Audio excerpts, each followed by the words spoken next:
And you should get a message on your screen which says, do you accept or not accept? So that would be great. Thanks for your cooperation. Right, so we will begin with our PowerPoint, which is very informative, and I'm sure you're all going to enjoy it. So just as a heads up, Mr. Morgan, I can see your face, unfortunately. Could you please, I'm only joking. Could you please tell me if you can see the PowerPoint? Brilliant. Okay, let's begin. So, oh, there we go. A lovely transition there. So what are the SATs? The SATs are the standardized assessment tests that's given to the children at the end of Key Stage 2. Now, we do have them in Year 2 as well, which I'm sure some of you have gone through before. But this is an end of Key Stage 2 SATs, which actually encompasses all the key strands from the Key Stage 2 curriculum. The SATs will take place over 4 days. And the starting date this year is Monday, the 9th of May, and it will end on a Thursday, the 12th of May. The SATS papers will consist of, and it will be in this order, the spelling, punctuation and grammar test, which is informally known as the SPAG test or sometimes the GPS test. Then the spelling test, which will happen on the same day, which will be on the Monday. Then on the Tuesday will be the reading test, which will be on the 10th of May. And then on the Wednesday, we will have our first of the maths test, which will be arithmetic, followed by paper 2, which is reasoning, and followed then on the Thursday, which is their final test, they'll have the third reasoning. Sorry, just still admitting people into the room. Writing is slightly different. It's assessed using evidence throughout Year 6. Now, Year 6 are fully aware of this. From the onset in the September, the children know that this is an assessment point. Every piece of writing, whether it's be in their science book, whether it be in their topic book, it forms part of a portfolio that together we collate evidence and come up with an outcome. And we'll go into those outcomes a bit later on. Right, Ms. Barlow. Hello. When and how the SATs are completed. So these tests are going to take place during normal school hours, but under exam conditions. So from the moment the assessments are handed out, children are not allowed to talk until collected at the end of the test. So with these tests, for the SATs, the papers are sent away to be marked externally. So we don't mark them ourselves, and we'll collect them in and send them off. And then the results are sent back to the school in July. Right, I'll just admit somebody else there. Okay, so each test lasts no longer than 60 minutes. The reading paper is actually the longest one at 60 minutes. We've got the spelling, punctuation and grammar paper. That's paper 1, that's 45 minutes. And then the spelling test is around 15 minutes. We've got the reading at 60. And then maths comprised of 3 different papers, 1 arithmetic, 2 reasoning. The arithmetic's the slightly shorter one at 30 minutes, and then the 2 reasoning papers are 40 minutes each. I come to the next slide. Oh, it's not letting me.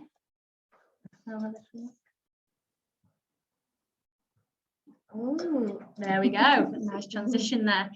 Okay, so like I said, for the results, the tests are marked externally. So once they're marked, they'll be given a raw score. So that's just the total number of marks achieved for each paper. And then we'll talk about the scale score now. So what the external marker will do is convert that raw score to a scaled score. So although the tests are made to the same standard each year, the questions vary. So the scale score ensures like an accurate comparison of performance. So the scale scores range from 80 to 120. And a scale score of 100 or more shows that they're meeting the national standard. So that will be they're expected. So we're aiming for that 100 and above. Here we go. I'll just move you on to Miss Law. Thank you. Hi everyone. So I'm just going to talk through the thresholds. So this is for 2019. So this could change. So in 2019, the expected standard in maths was 58. So the children had to score 58 out of 110, which was the total marked in maths. And then to meet greater depth, they had to score 95. So this could change this year, but it's generally around 58 for expected and 95 for greater depth in maths. In reading, the total score was 50, and to gain expected standard, they had to gain 28 marks, and for greater depth, 41. And then GPS, so grammar, punctuation and spelling, expected standard was 36. Greater depth was 55 out of 70, so total marks was 70. So like I said before, that could change this year, but in general, it's around those marks. Thank you. So, looking at that, the scores don't seem too bad to get expected. However, our children this year have had multiple lockdowns, times when classes had to be in bubbles and had to go home for 2 weeks. The government, the DfE, are not slimming down the SATs at all. There's still going to be a full set of SATs. So there is no, so I know in the GCSE curriculum, they've done that for the GCSE test. This year, they want to see where the gaps are, so the children will be tested as if there was never a lockdown. That's just something to keep in your mind. Also, as Miss Bloor said about those test expected marks, it depends on what the nation are doing. So if the nation do really, really well, then the expected mark rises. If the nation don't do as well, then the expected mark drops. So we have no indication until the whole of England are marked, and then they will set the grade boundaries. Let's move on to the SPAG or GPS test, which is now called, because they like to change it up every now and again. This is the first one they have on the Monday morning. So when they arrive in school, we open the gates early. We'll go into more detail of that when we come towards the SATs.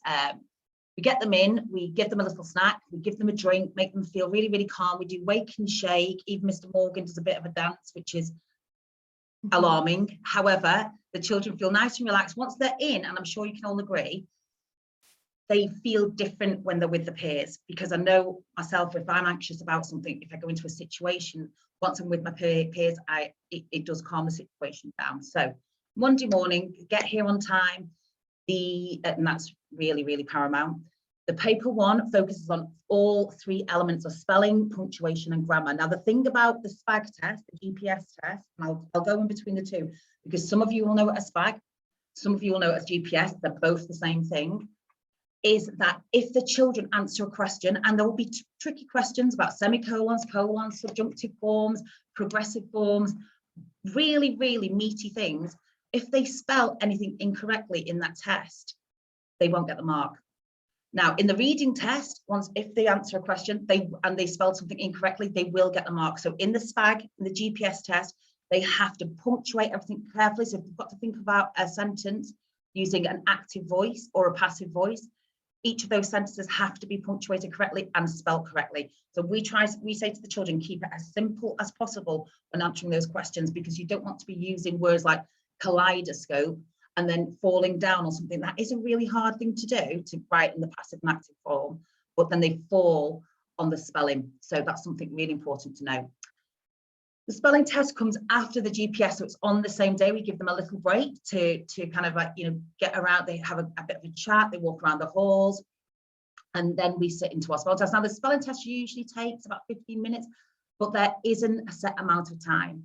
So it depends on how they're doing. We go at a very slow rate, and they get 20 questions within that spelling test. So a bit more information about the SPAG test. The children will have been working really hard with their class teacher on developing and securing their knowledge and the technical vocabulary needed for this test. So a bit of background about me. I've got an A-level in English. My degree is a joint in English and psychology.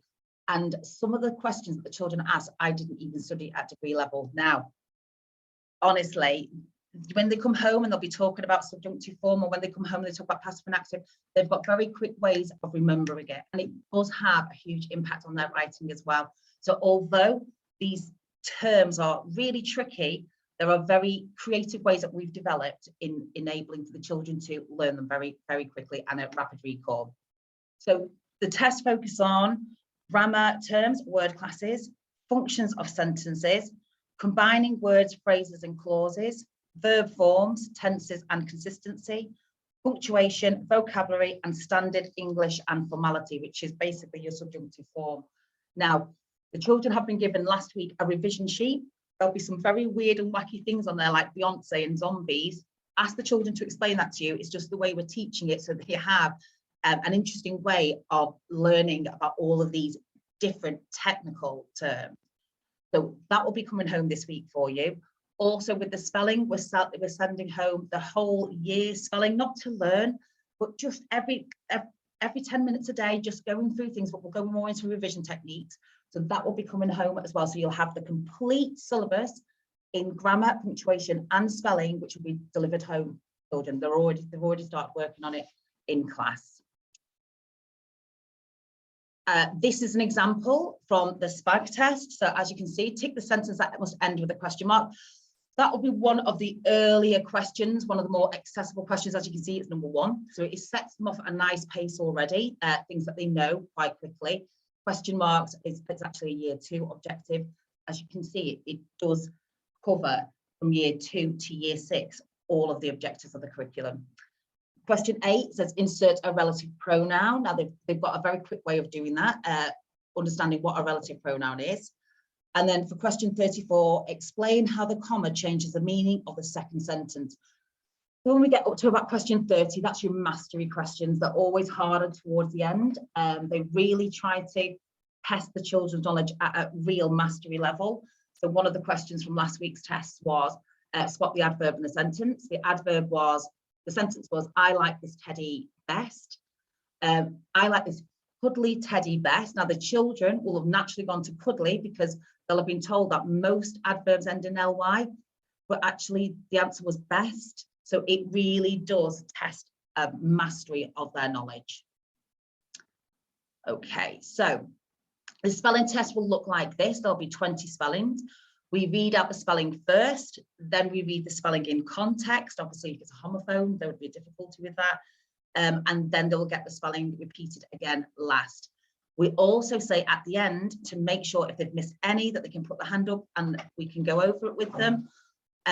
But we must also be aware that we can't spend like an hour on it, but we can spend as much time as possible. Sorry, someone's just come in and I've just completely was thrown with the whole spelling test thing. Okay, so that is our spelling test. We'll go over to reading now. Hello again. Okay, so on the Tuesday will be our reading test, and this is the longest test, so 60 minutes. They are designed. This test is designed to measure if the children's comprehension of age-appropriate material meets the national standard. So they could be any combination of non-fiction, so fact-based, non-chronological reports, etc. Fiction, so a narrative, a story, and or poetry. So we hope poetry text will be added there because it's less words for the children to get through in this time. But it could be non-fiction, 2 fictions. We just don't know at the moment until it comes. Okay, so the test will cover the following areas. So they're known as content domains. These areas we've been, not just in year 6, year 5, year 4, year 3, we cover in our guided reading sessions. The children are very used to being asked to predict what might happen and go through all these. So there's give and explain the meaning of words in context. So that's why all of our classrooms are really language and vocabulary rich environments, because we're trying to push children to have really ambitious language so that when they might come up in the text, they can work out, and we give them skills to work out what it might mean in context. We are also retrieving and recording information from key ideas in the text. Now, retrieval, I'll talk about in a minute, but that if they've got that skill of retrieval, that's a big percentage of questions in the actual test. So literally, can they have a look at the keyword in the question? Can they skim and scan through the text and retrieve it, literally have a look for that word in the text and read around it to find your answer? They need to summarize, so main ideas, but it's not just from one area, it's from more than one paragraph. So can they read the full text and then pick out key points from different paragraphs and summarize it as a whole? Another big percentage, which I'll talk about in a minute, is the inferences. So can they make inferences from the text but justify it with evidence? So that's a really big part. So they need to, it's not like retrieval, it might not be explicitly written in the text, but they can infer, they can get clues, so they turn into detectives, get clues from the text. We talk a lot about activate your prior knowledge. What experiences have you had? What would you think in that situation? And then try and justify from the text. Like if we talk about, I'll talk about that a little bit later, about impression and evidence.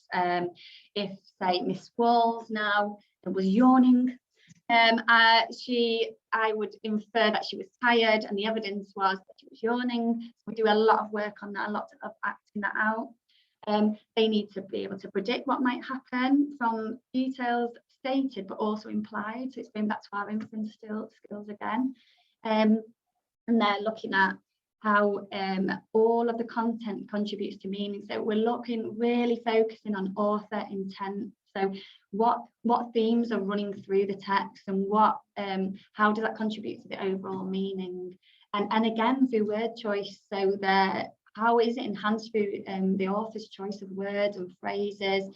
And also they need to be able to make comparisons between the text. It's within the text, and we do a lot of work comparing between two different texts, the same author, or different authors, but a similar style of genre. They're always practicing these skills. Okay, so here's some examples. So there is, this is in one of the tests that they've done. There's a range of answer styles. So it will always say, if you see at the top there, questions 1 to 13 are about the park, so they know what text to go and look at. It tells you what pages you will find the answers on, pages 4 and 5 for this one. This is a straight retrieval. What is AJ doing when the post arrives? So we've got the text. I'm just going to move my little box with all your faces into the side. So there's a text outside here. AJ was just about to cook into his tea and toast, cooking in sour rhubarb jam when there was a loud clatter from the letterbox. So what was he doing when the post arrived? They're just retrieving that. He's tucking into his tea, he's eating his tea and toast, he's having breakfast. So this is retrieval. And as long as they've made reference to him eating breakfast, I need to move this again, hang on a minute. Ooh. Moving your face, it's all over the screen. Yeah, as long as they've made reference to him eating his breakfast, whether it was, exact retrieval from the text, looking into his tea and toast, or whether it's just saying he was having his breakfast, that is fine. So that's our retrieval strand. On the second text, it was non-fiction. It was a fact sheet about bumblebees. So in what way is buzz pollination more useful than other forms of pollination? Then we've got here another retrieval. We need to, the children are constantly shown how to skim and scan through a text. We're looking at keywords here. Buzz pollination, that is a keyword. So we're going to find the part of the text here. We can see with the subheading, buzz pollination, right, that's where we're going to find our answer. And it could be two different things. So it's only 1 mark, but there are 2 different answers that you could give. Here it releases pollen that would otherwise stay trapped inside. That could be an answer. But also there could be, it would actually be much harder and more expensive to produce without the bees. So we're still going to get, I can't move that on the screen. Hang on a minute. I'm just going to, there we go. So it's only worth 1 mark, but sometimes there are different answers that the children can give to still get that mark.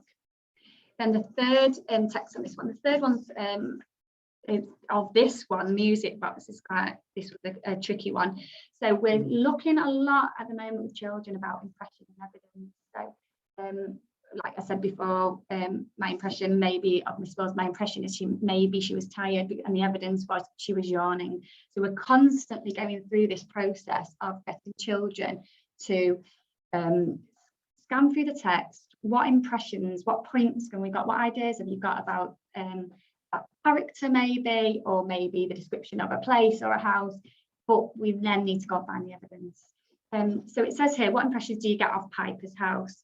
Now, there are lots of acceptable points for this one. So as you can see on the right, there are 7 points, but it is a 3-mark answer. Now, there are different variations, so we'd always advise the children, oh, I've gone too far, let's just go back. We'd always advise the children, even if you can't find all the evidence, 1 point will get you a mark. So there's different variations of what you could get. You're going to get the 3 marks if you've got 2 acceptable points with at least 1 piece of evidence. So, for example, one of the acceptable points was we think that Piper's house must be small or must be tiny. It's because she said in the text. So we keep doing this in class. Make your point and say, because it says in the text that she wishes she had a bigger workplace. We might say another impression. It was old-fashioned because it says in the text that there was no electricity. So definitely, even if they can only find 1 point or 1 piece of evidence, get that in, because you can still gain marks from these longer marked questions.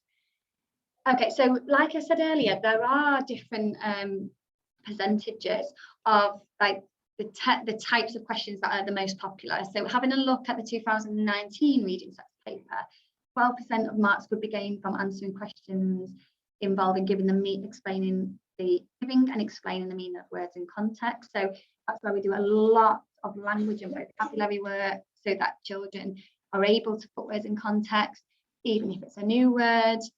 They can read around it in the sentence. What other clues have they got? What was the character doing before that? What descriptions is it given? And they can make their inferences from that. They don't know the word. But 42% of marks could be gained from answering retrieval questions.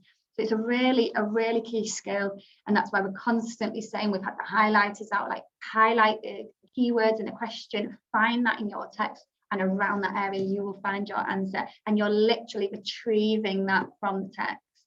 And then I think it's 32, can't see,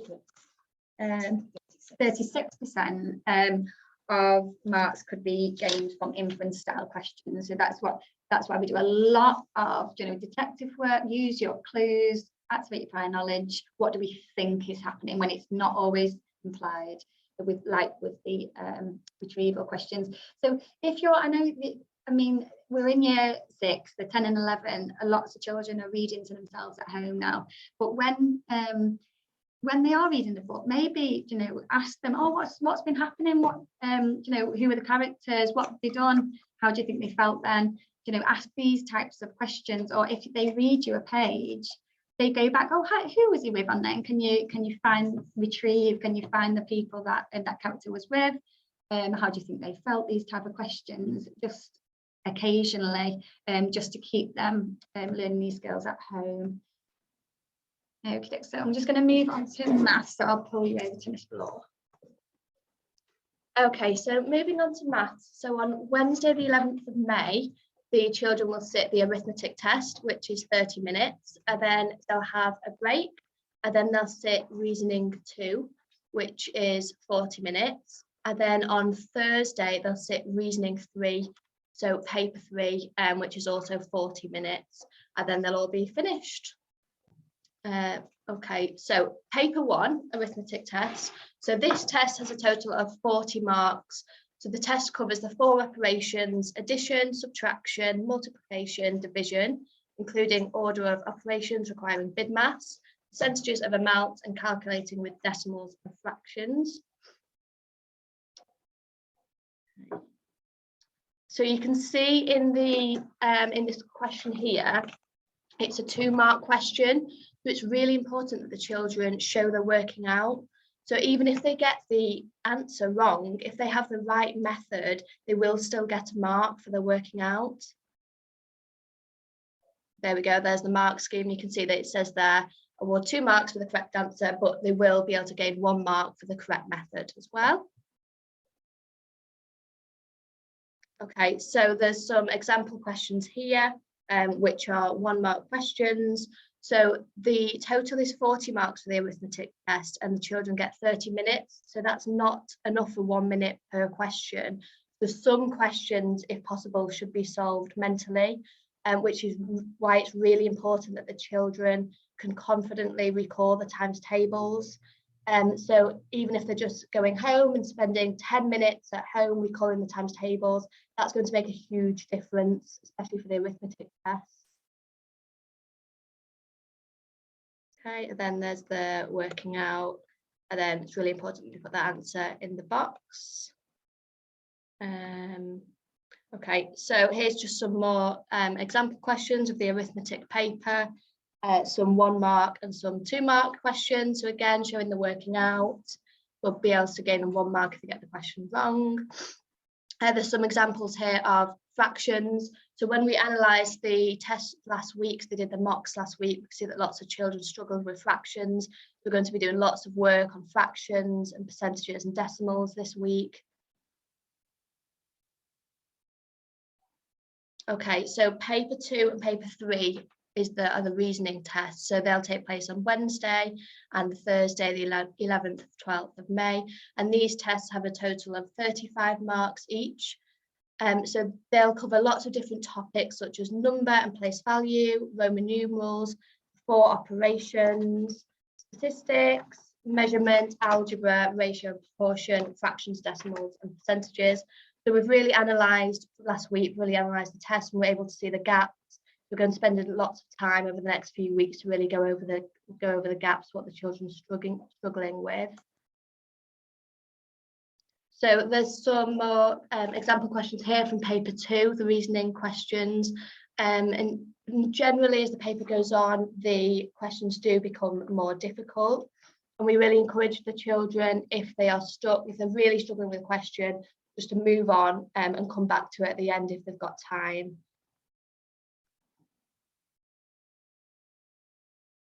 Just move on to the next one.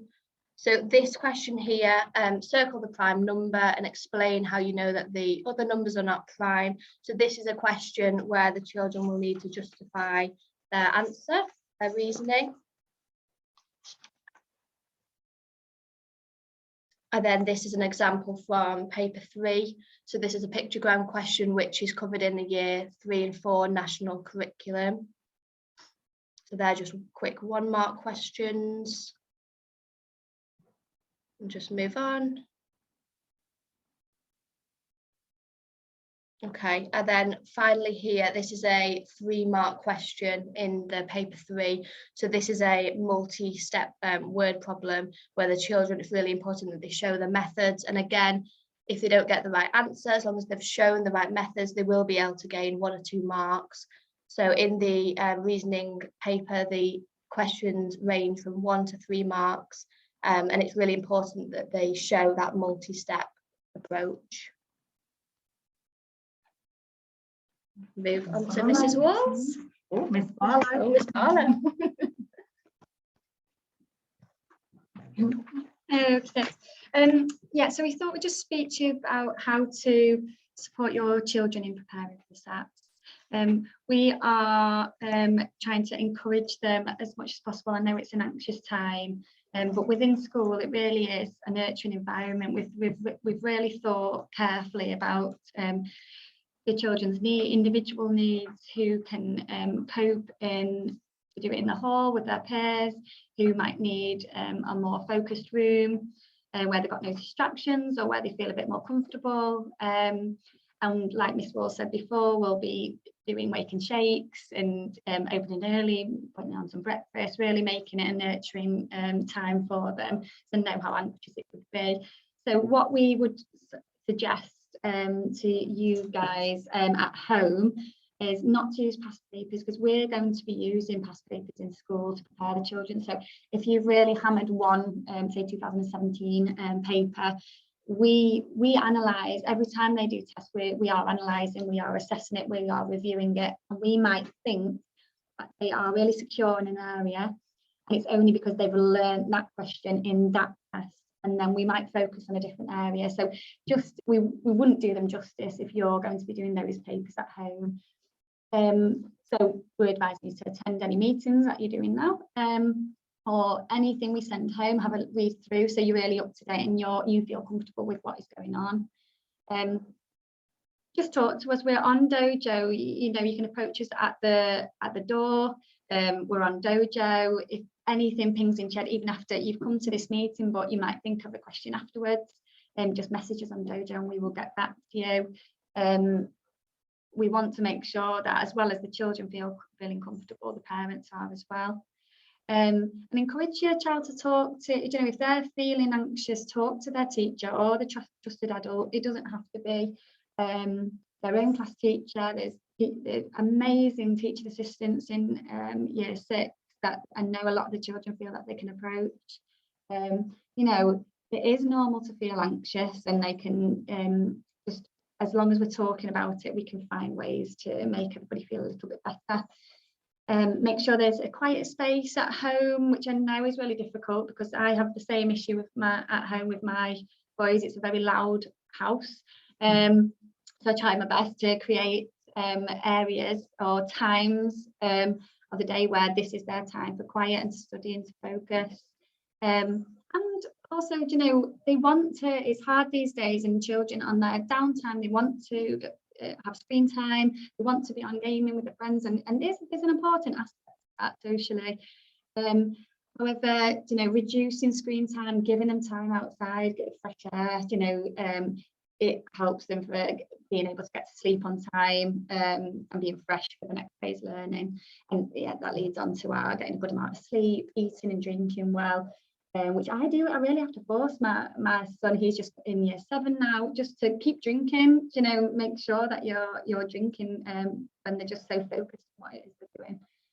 And maybe we're thinking about before SATS, plan something nice, you know, on the weekend before the SATS. You know, we are going to be doing this really robust cycle of assessing, testing and assessing and reviewing and making sure they're really prepared through home and through school. So when it comes to the weekend before, plan something nice, allow them to relax before the SATS, and maybe like a treat or something afterwards, so they've got something to look forward to. We're thinking about revision timetables. So every family is different.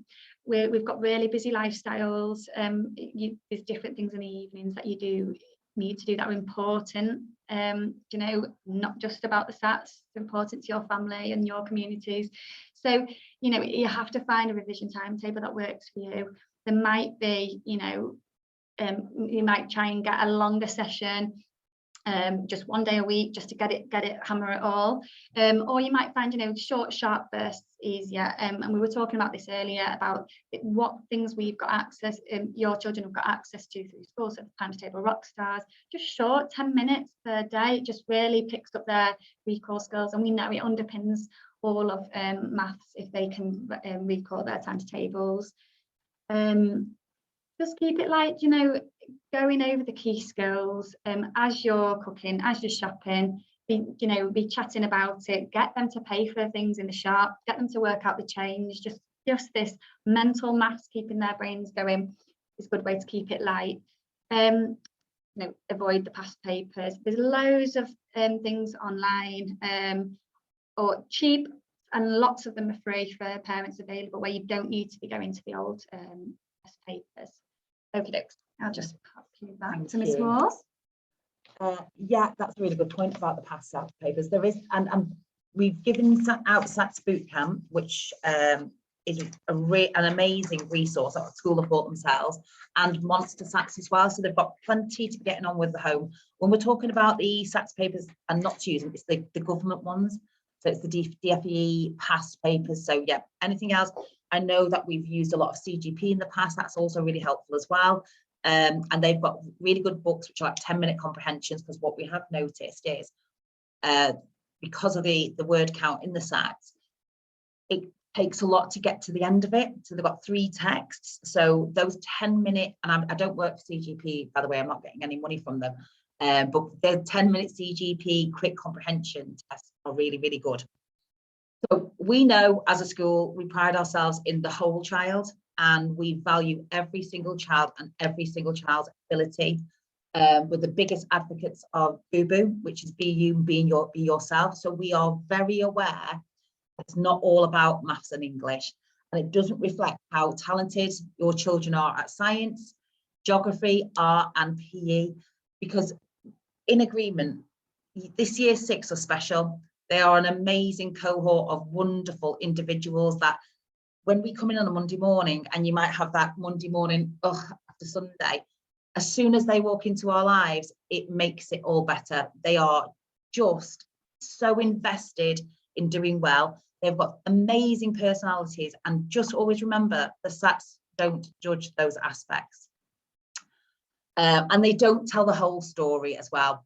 So with our children and with your children as well, I know that Faye missed her expected grade in maths when she was in year 6. So Faye's my oldest daughter, by 1 mark.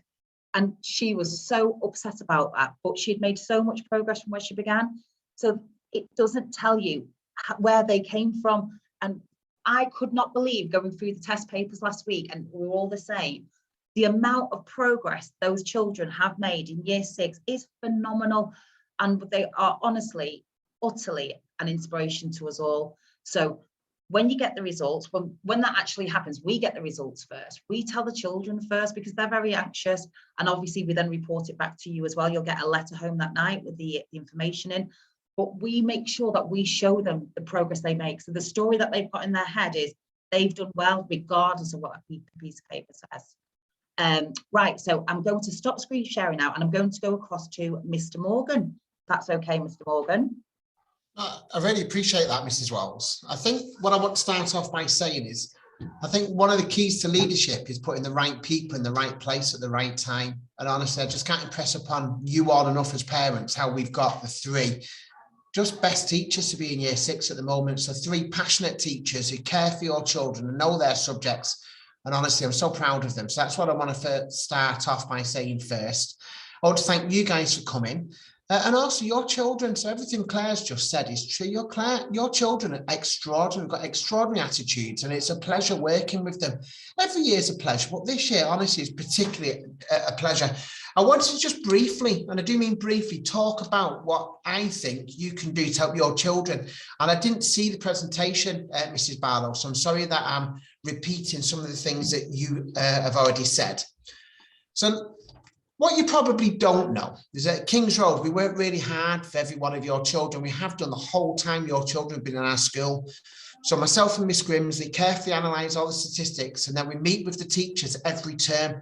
And apart from a couple of periods during mad COVID times, every term your children have been in the school, there's been a meeting between myself and Miss Grimsley and their class teacher to try and work out and analyse how well they've done, how well they've progressed, what we need to put in place for the following term to help them be the best that they can.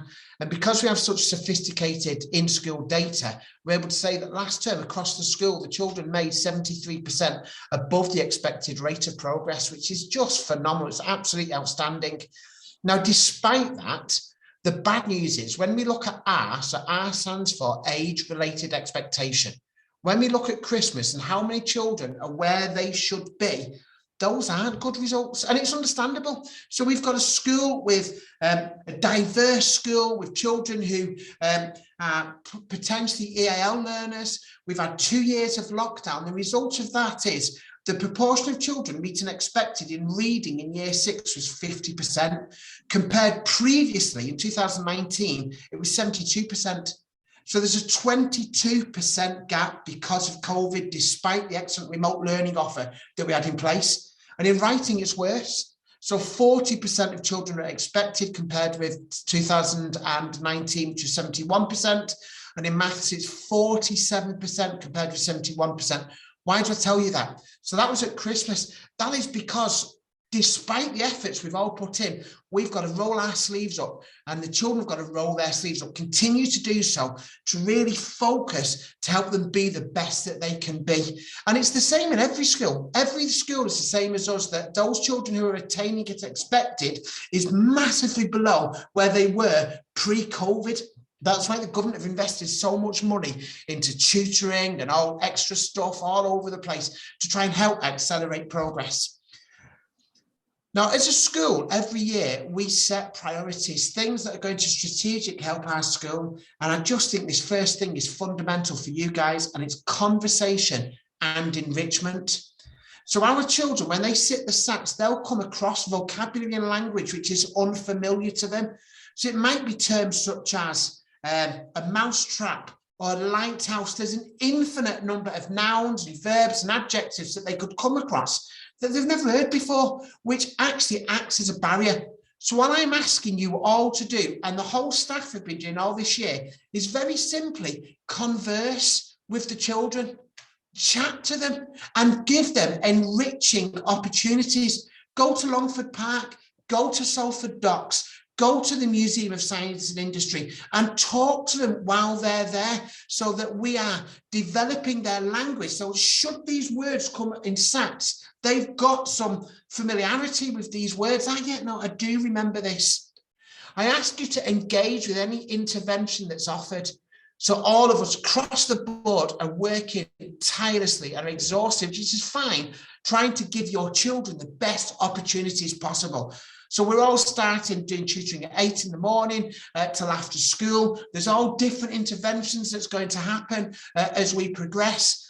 Please, if that's offered to you and your children, take that up. We've got a really thorough intervention program in place across the whole school.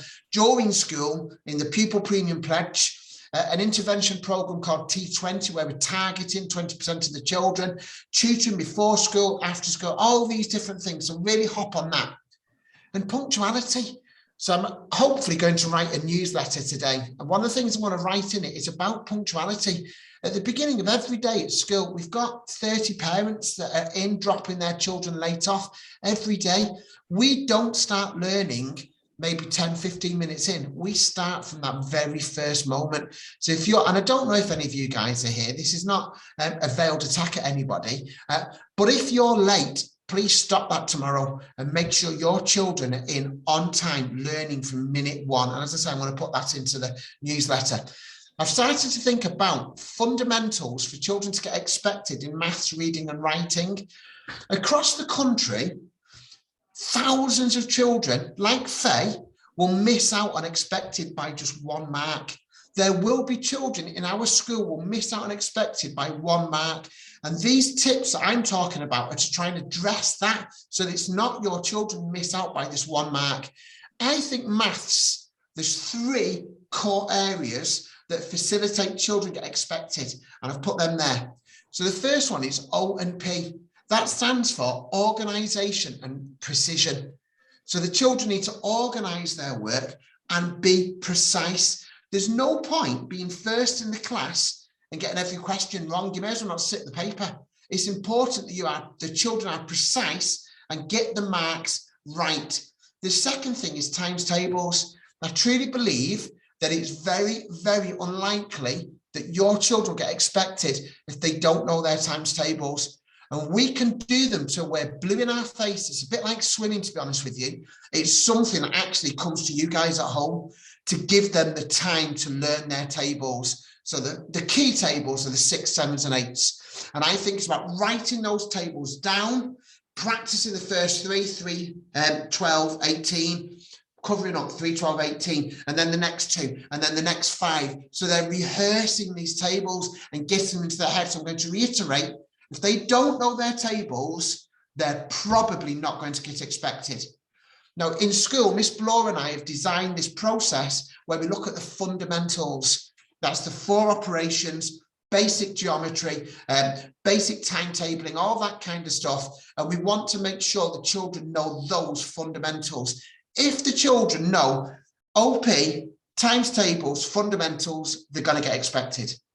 If they don't, they're not going to. And I think it's as simple as that. In reading, what we're finding is the children are struggling through fluency. Now, fluency is practicing reading in terms of their speed of reading. They've got to understand it as well. Miss Rawls referred to how many words there are in the papers, and it's not fair. The amount of words that the SATS writers are giving these children to read is just preposterous. I struggle to get through these texts and answer these questions in the time available. We all do, but that's what it is.